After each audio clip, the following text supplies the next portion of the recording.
The money machine! There it is! Hey, is that the same people? Rich banker men from Germany flying under the banner of the Red Shield. They finance both sides of the war. We must hurry! That's him, the Red Shield courier! Shoot him! No, I'm not shooting anyone. Damn it, Pie! What? He beat everyone back with the news of the war and told England that Napoleon won. The Red Shield bankers in London pretended that England was doomed and started selling their English stocks. The English went into a selling frenzy to get rid of worthless English money. But the English won, right? Of course they won, but it was a trick by Red Shield. They waited until the stocks plummeted to pennies and then bought England back for nearly nothing. What? They did that? How? When the English leaders found out, they had no choice but to give themselves over to the Red Shield. Their money was gone, and they were slaves to the Red Shield war debt. Since that time, the English have been paying their national taxes directly to the Red Shield private bankers. The people have no idea. But the bankers bragged about what they did to us, laughing at us all the way to the bank. Why, it's the best business I've ever done. If I can control a nation's wealth, I cannot who makes its laws. Oh, is this what Jefferson wanted to show me? No, Pyle. Look. They're in America, too? The Red Shield banks are here, Pyle. Seeking a way to conquer our American dream. The dream you have, Pyle. The dream of free men. They tried to take over our country many times and failed because Jefferson and the Patriots vowed to stop the evil tyrants at all costs. By authority of eternal God, he would not let the bankers win here. To preserve our independence, we must not let our rulers load us with perpetual debt. We must make our choice between economy and liberty or profusion and servitude. Wow. I place economy among the first and most important of Republican virtues, and public debt is the greatest of the dangers to be feared. It is incumbent on every generation to pay its own debts as it goes. We must have a central bank to secure this country's finances. If the American people ever allow private banks to control the issue of their money, first by inflation and then by deflation, the banks and corporations that will grow up around them will deprive the people of their property until their children will wake up homeless on the very continent their fathers conquered. Jefferson, you're mad. This country will have a central bank. Who's that? America's first Secretary of Treasury. Alexander Hamilton? Not for long. Aaron Burr, Thomas Jefferson's vice president. They didn't take too kindly to our first sec treasury. Sweet shot, Burr. The first attempt at a central bank only lasted 20 years and we shut it down. But the bankers tried again against Old Hickory President Andrew Jackson. You are a den of vipers and thieves. I intend to rout you out. Then by the eternal God, I will rout you out. After surviving an assassination attempt, Jackson finally defeated the bank in 1836. When asked what was the greatest accomplishment in his life, Old Hickory replied, I killed the bank. And those were his last words. I killed the bank. And with real money backed with real gold, our country experienced the greatest boom in any nation's history. Oh, it was beautiful, pal. But the bankers, greedy for more power and wealth, were concocting their most ambitious plan yet to once and for all take control of the finances of the United States. In 1910, a secret meeting was held at a J.P. Morgan estate on Jekyll Island off the coast of Georgia. This meeting was so secretive, so concealed from government and public knowledge that the 10 attendees used code names. I am clearly the richest man, so I should be the one to run the super-secret central bank. I own all the oil in America. I'm clearly richer than you will ever be, hula girl. I should run the super-secret central bank. You're nothing compared to me, lube job. I shall run the secret bank. Silence! Supreme Master Leader, I didn't know you were gonna be here. I'm not. Neither are you, dumbass. Oh, yeah, right. He's so smart. None of you shall run the bank. We have failed in the past because of openness. This time, the key to success is secrecy. The people must believe that they run the bank. Yes, brilliant! A sneak attack. What's the plan? We first create panic, then we show them the solution. With our man in office and well-planned timing, we will have our central bank. And so the people think it is theirs. We shall christen it Federal. The Federal Reserve.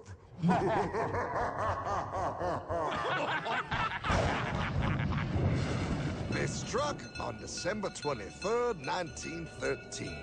When most of our Congress were at home eating fruitcake, these bastards, I mean bankers, presented their treasonous act to their newly elected accomplice, Woodrow Wilson, who had fortuitously already agreed to sign it before he was even elected.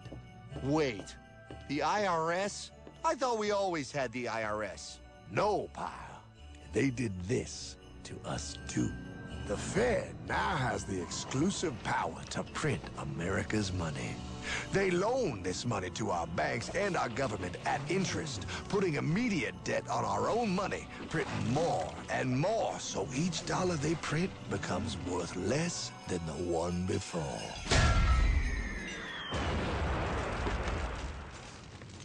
Merry Christmas. What in the hell is that?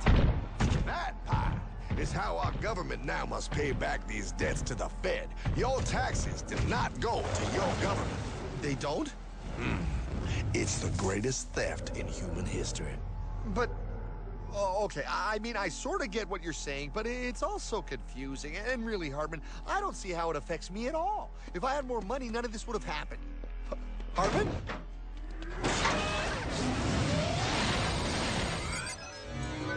1955? Wow, what are we doing here? Oh, a little bit of shopping. Here, hold this. Gallon of gas, 23 cents.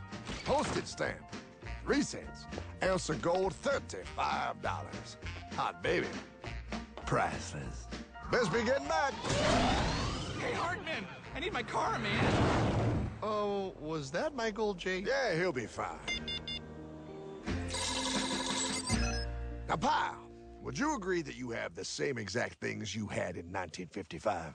Yeah, 1 stamp, 1 gallon of gas, 1 ounce of gold, and 1 home.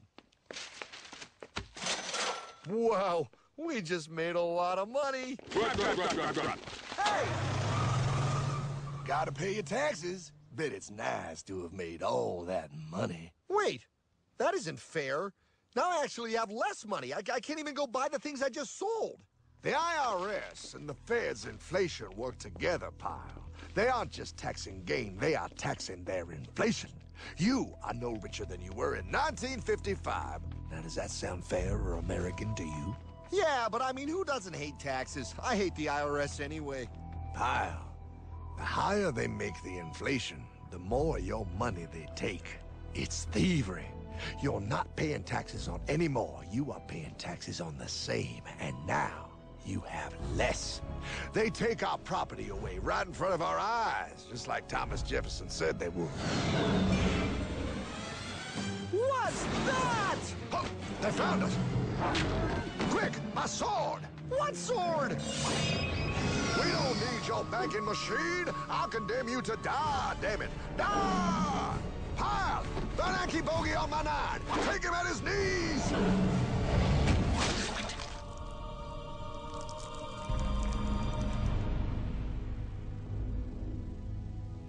For we are opposed around the world by a monolithic and ruthless conspiracy that relies primarily on covert means for expanding its sphere of influence. What's happening? Where am I?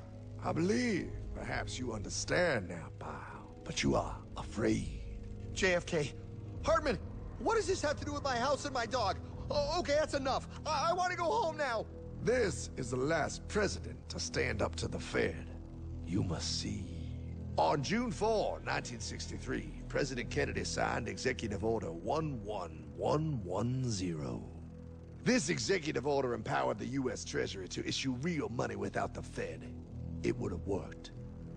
Kennedy's plan to dismantle the Federal Reserve machine had begun. But 6 months later, John F. Kennedy went to Dallas and never returned. No way. No way they could do that. The new president, Lyndon Johnson, threw out Kennedy's order. And since JFK, no president has dared confront the secret powers behind the Federal Reserve. They consolidate bigger and bigger banks, print more and more money, accountable to no one, decimating our nation's wealth for the benefit of a few. Why? Why do this? If they hurt us, it hurts the global bankers too. No, Pyle. They are protected. They are too big to fail. But I'm not. Those sons of bitches! Sons of bitches all.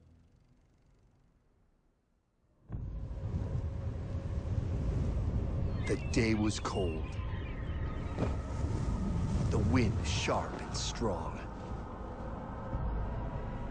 But we were determined. The bankers and their parasites had us vastly outnumbered, but their hubris made them weak. Not like us. Not like this band of immortals we have assembled. We have come to take back our... Hardman? Is that... My dog. Oh, Then the inevitable. The Money Kings could ignore us no longer. They sent an emissary, a cog in their machine of greed to bring about our submission. Hank Paulson.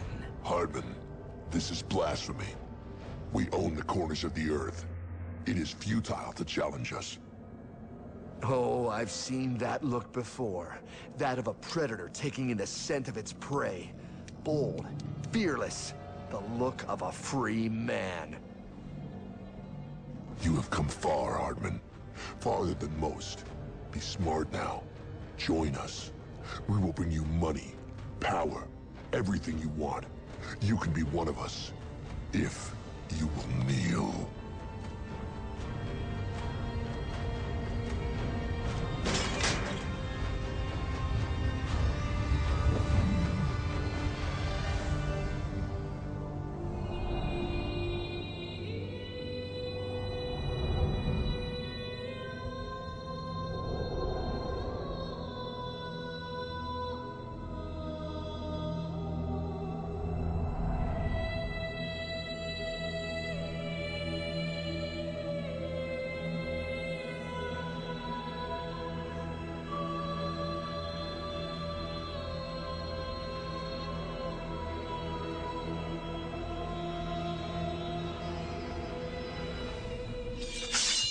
Madman. You're a madman. We're offering you everything. What do you think this is?